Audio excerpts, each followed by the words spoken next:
Robotic arms are assembling auto parts at a manufacturing plant in East China. These parts are destined for Poland, one of the many European auto markets in need of parts like vacuum pumps and camshafts.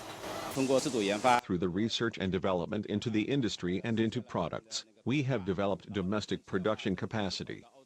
The exports of vacuum pumps to Europe have gone up by more than 100% compared with the same period last year. The port here is updated with the latest technologies, part of the reason why more Chinese auto parts makers are going global. According to the latest customs data, cars and auto parts exports rose by just over 100% in the first 6 months of this year.